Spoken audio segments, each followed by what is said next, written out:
నమస్తే. మీ ఎర్రంరెడ్డి తిరుపతి రెడ్డి. వరంగల్ లోపల రైతు సంగ్రామ సదస్సు కేటీఆర్ గారు నిర్వహించి కాంగ్రెస్ ప్రభుత్వం లోపల రైతన్నలను అడ్డి ఏ విధంగా విరిసిరు, రైతు భరోసా పేరుతో ఏ విధంగా మోసం చేసిరు, కౌలు రైతుకు కూడా ఇస్తానన్న రైతు భరోసా ఎందుకు ఇవ్వలేదు, రుణమాఫీ సరిగ్గా ఎందుకు చేయలేదు, పండించిన పంటను ఎందుకు కొనట్లేరు, నీళ్లు ఎందుకు ఇవ్వట్లేరు, కరెంట్ ఎందుకు సరిగ్గా ఇవ్వట్లేరు, రైతన్నలు ఎందుకు కోసపెట్టుకుంటున్నారంటూ రైతన్నలకు భరోసా ఇచ్చేందుకు అదేవిధంగా 2022 మే 6 రోజున రాహుల్ గాంధీని పిలుచుకొచ్చి రైతు సదస్సు అని పెట్టేసి రేవంత్ రెడ్డి గారు చేసినట్టు ప్రామిసులన్నీ కూడా ఎందుకు మీరు నెరవేర్చలేదని చెప్పి ప్రశ్నిస్తే కాంగ్రెస్ ప్రభుత్వంలో ఉన్నటువంటి పెద్దలకు ఆ నాయకులు ఖాళీ వాళ్ళు ఏమన్నా ప్రతిస్పందిస్తే దాంట్లో అర్థం ఉంది. బండి సంజయ్ కాంగ్రెస్ ప్రభుత్వానికి ఒత్తాసు పలుకుతూ రేవంత్ రెడ్డి గారికి ఒత్తాసు పలుకుతూ కేటీఆర్ గారి మీద విమర్శలు చేయడం అయితే ఉందో ఈ కాంగ్రెస్ బీజేపీల మధ్య ఉన్నటువంటి ముఖ్యంగా రేవంత్ రెడ్డికి బండి సంజయ్కి మధ్య ఉన్నటువంటి బంధాన్ని తెలియజేస్తా ఉంది.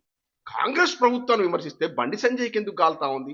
అదేవిధంగా దానికి స్పందనగా అంటే కేటీఆర్ గారి సభ సక్సెస్ అయింది కాబట్టి దాని డైవర్షన్ పాలిటిక్స్ తెరలేపి గంగుల కమలాకర్ గారి క్యాంప్ ఆఫీస్ మీద అదేవిధంగా పాడి కౌశిక్ రెడ్డి గారి వాహనాన్ని ధ్వంసం చేయడంలో ఇతను చుట్టూన్నటువంటి కొంతమంది పాన్ పరాగులు నవ్వులేటువంటి హౌలాగాలను కొంతమంది రౌడీ మూకలను పంపించేసి వాటిని ధ్వంసం చేయడము, ఆఫీసును ధ్వంసం చేయడం, వెహికల్ ధ్వంసం చేయడం అయితే ఉందో అటువంటి ప్రక్రియను ఉమ్మడి కరీంనగర్ జిల్లా చెందినటువంటి కాంగ్రెస్ పార్టీ ఎమ్మెల్యే మేడిపల్లి సత్తు స్వాగతిస్తున్నామంటాడు. చూసారా కాంగ్రెస్ ఈ బీజేపీల మధ్య ఉన్న అపవిత్రమైనటువంటి బంధం చూశారా?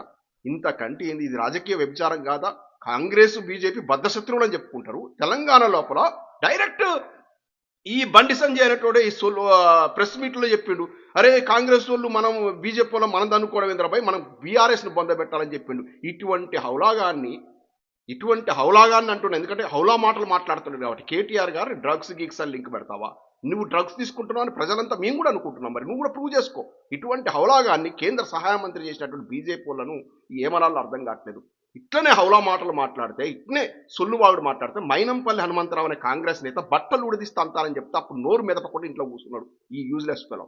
నేను చెప్తున్నా ఈ బండి సంజయ్ అంటోనికి నువ్వు లేడీ అగోరి అని ఒకరు తిరుగుతున్న చూసినావు, ఆ కారు వేసుకొని దేశం అంతా తిరుగుతున్నా. లేడీ అగోరికి పెద్ద తేడా ఏం లేదు. ఆ లేడీ అగోరి ఆడవేషం వేసుకుంటారు, ఈయన ఆడవాళ్ళని ముందు పెట్టి ఇలా ముసుగులు వేసుకున్న ఆడవాళ్ళు వచ్చేసి బీఆర్ఎస్ పార్టీ మహిళా నేత ఇంటి మీద దాడికి పంపించాడు.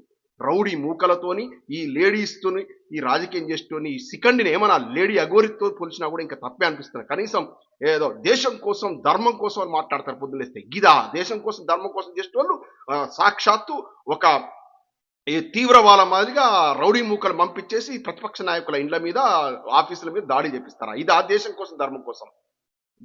యాక్చువల్ హిందువులు ఎంత శాంతమూర్తులు ఉంటారు? హిందువులు ఇట్లా చేస్తారా? నిజంగానే ఎవరన్నా బయట దేశం నుంచి టెర్రరిస్టులు వస్తున్నా వాళ్ళ మీద దాడి పంపించడం అంటే అర్థం పర్థం ఉంది. ఏది ప్రతిపక్ష నేతల ఇళ్ళ మీదకి పంపించిన వాళ్ళు వీళ్ళు దేశం కోసం ధర్మం కోసం పాటుపడేటోళ్ళ? అసలు కనీసం స్నానం చేసి బయటకు వస్తాడు ఈ బండి సంజయ్? బెబ్బె అని మాట్లాడతాడు, నోరు కూడా తిరగదు. ఒక్కనాడు పార్లమెంట్ లో మాట్లాడగలదు. చిత్తశుద్ధి ఉంటే, సిగ్గు శరం ఉంటే బండి సంజయ్ నీకు నిజంగా కూడా ప్రజలకు సేవ చేయాలంటే నువ్వు తీసుకొచ్చిన ఒక్క ప్రాజెక్ట్ చెప్పు తెలంగాణకు. ఎక్కడ బా విభజన హామీలు? ఎక్కడ బా రైల్వే కోచ్ ఫ్యాక్టరీ కాచిపెట్టేది? ఎక్కడ బా బయ్యారం ఉక్కు గనులు ఎక్కడ బా ఐటీ ప్రాజెక్టు, ఒక పెద్ద ఐటీ ప్రాజెక్ట్ హైదరాబాద్కి రావాల్సిన కొన్ని వేల కోట్లది రావాల్సిన ఐటీ ప్రాజెక్ట్ ఎక్కడ బా? ఏం చేసినావు? ఏం పీకినావు తెలంగాణకు? ఏం పీకి కట్టలు కట్టినామని ఒర్రుతున్నావు? తోటి బీఆర్ఎస్ పార్టీతో కలిసి పనిచేయాల్సింది పోయి కాంగ్రెస్ మీద గలం ఎత్తాల్సింది పోయి బీఆర్ఎస్ పార్టీ నేతల మీద నువ్వు చెప్తావు. సాక్షాత్ నువ్వు ప్రెస్ మీడియా వేదికగా చెప్పావు. కాంగ్రెస్ వాళ్ళకి అప్పీల్ చేసావు, అరే కాంగ్రెస్ వాళ్ళు బీజేపీలో మనం కలిసి పనిచేద్దాం, బీఆర్ఎస్ ని పొందబెట్టాలి. గీ దగులుబాజు రాజకీయం చేయడం కోసం నువ్వు రాజకీయాలు చేస్తున్నావా? ఒకప్పుడు కవితమ్మ వెనక జాగృతి కండవ కట్టుకొని ఒక కార్పొరేటర్ స్థాయి కంటే తక్కువ నిన్ను తీసుకపోయి సెంట్రల్ మినిస్టర్ చేసింది కిషన్ రెడ్డి గారు, విద్యాసాగర్ రావు గారు, ఒక మంచి బీజేపీ నేత కరీంనగర్ జిల్లా. రివ్యూ చేసుకోండి. ఇటువంటి యూజ్లెస్ ఫోన్లను అందరం ఎక్కిస్తే ఎట్లుంటుందో చూడండి. ఇవన్నీ ఏం చేస్తున్నాడు? కాంగ్రెస్ తో కుమ్మక్క రాజకీయం చేస్తున్నాడు. లేడీ అగోరి కంటే హీనం ఈ బండి సంజయ్. నేను చెప్తున్నా కనీసం కొన్ని విలువలు పాటిస్తూ కేఏ పాల్ లాంటి వ్యక్తి అన్న కొంచెం విలువల రాజకీయం చేస్తా ఉన్నాడు. అంతకంటే హీనమైన రాజకీయం చేస్తా ఉన్నాడు ఈ బండి సంజయ్ అంటాడు. ఈ బండి సంజయ్ లాంటి వాళ్ళను బీజేపీ ఆ అధ్యక్ష పదవి నుంచి తీసేయడం వల్ల కనీసం గన్ సీట్లు వచ్చినాయి లాస్ట్ టైం. లేదంటే ఇంకా అట్నే ఉంటే ఈ బీజేపీ పార్టీ మొత్తం బొందబెట్టేటోడు ఇటువంటి యూజ్లెస్ పనులను కంట్రోల్ చేసుకోవాలి. లేడీస్ను రౌడీ మీకులను నిన్న ఒకడు బీజేపీ రౌడీ ఒకడు డైరెక్ట్ ఆర్టీవీ న్యూస్ రీడర్ చెప్తా ఉన్నాడు, మేము బరాబర్ తాంతాం గుద్దుతామని చెప్తాను. ఇదారా హిందువులు అంటారు స్వంత స్వభావాలు రా? హిందువులు పోయి తంతారు గుద్దుతారా? తోటి రాజకీయ నాయకుల మీద, తోటి కార్యకర్తల మీద, ఇండ్ల మీద దాడికి పోతారు హిందువులు. ఇదా మీరు చేసే రాజకీయం? స్వచ్ఛమైన హిందూ ఎవరంటే కేసీఆర్ గారు రా. ఆచరణ చేసి చూపించాడు. యాదాద్రి టెంపుల్ చూడు, తిరుపతికి తలదన్ని తీతలు కట్టిండు. మీ ముఖాలకి ఏమన్నా తెలుసా? కొండగట్టు అంజన్న గుడి కన్నా ఒక కోటి రూపాయలు ఇచ్చిన ఉదంతం ఉందా ఈ బండి సంజయ్ అంటాడు? పొద్దులేస్తే హిందుత్వ పేరుకే హిందుత్వాన్ని వాడుకొని రాజకీయం చేసుకోవడం, మూటలు కట్టుకోవడం. ఏ స్థాయిని ఇది? అడుక్కు తినే స్థాయి. పుస్తలు అమ్మి నిలబడ్డా అని చెప్పినావు ఏదో ఎంపీగా మొదటిసారి నిలబడ్డప్పుడు. మరి ఇవాళ ఇన్ని వేల కోట్లు నీకు ఎక్కడి నుంచి వచ్చినాయి బండి సంజయ్? ఈ లఫంగి రాజకీయం ఆపు. కాంగ్రెస్ తో కుమ్మక్క రాజకీయం ఆ బీజేపీ నేతలకు అప్పీల్ చేస్తున్నాయి. ఇటువంటి యూజ్లెస్ తక్షణం ఆ యొక్క కేంద్ర మంత్రి పదవి నుంచి డిస్మిస్ చేయాలి. ఈ విధంగా ఉసిగల్పుతుండే ఇప్పుడు రాష్ట్రము దేశము సంఘటితంగా ఉండాలని బీజేపీ దేశం మొత్తం కూడా భద్రత ముప్పు వాటిల్లొద్దు అన్నట్టు సాక్షాత్ కేంద్ర మంత్రిగా ఉండి బారాప్తా పోయి తంతరు గుద్దుతారు మా రౌడీ ముక్కలని చెప్తున్నాడంటే ఏం రాజకీయం చేస్తున్నట్టు? ఇతన్ని బర్తరఫ్ చేయాలి కేంద్ర మంత్రివర్గం నుంచి. ఇతను అసలు కనీసం సర్పంచ్ స్థాయి కూడా కాదు. ఇటువంటి యూజ్లెస్ పూలను తీసుకెళ్ళి కేంద్ర మంత్రి చేస్తే గిట్లనే ఉంటుంది. హీఈస్ ప్రొవోకింగ్ గూండాలను మహిళలను ప్రొవోక్ చేసి మహిళా నేతలను టార్గెట్ చేయడం, బీఆర్ఎస్ పార్టీ ఎమ్మెల్యేలను టార్గెట్ చేయడం. ఏం రాజకీయం రాబడి ఇది? ఇటువంటి లపంగ రాజకీయం కోసం నువ్వు కేంద్ర మంత్రి అయినావా?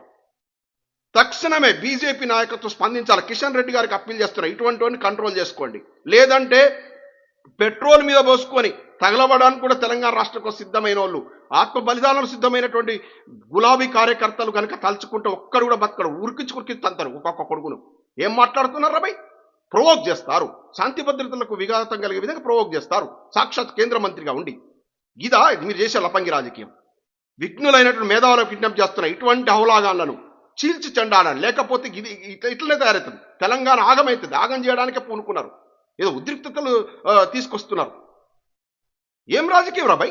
కాంగ్రెస్ ప్రభుత్వం తిరిగితే వీనికెందుకు కోపం వస్తుంది? బీజేపీ కేంద్ర మంత్రిగా ఉండి వీనికెందుకు కోపం వస్తుంది? నాకు అర్థం కావట్లేదు. మేమే బీఆర్ఎస్ పార్టీ కనుక కార్యకర్తలు తలుచుకుంటే ఒక్కడు కూడా రోడ్ల మీద తిరిగారు. ఖబర్దార్. జై తెలంగాణ.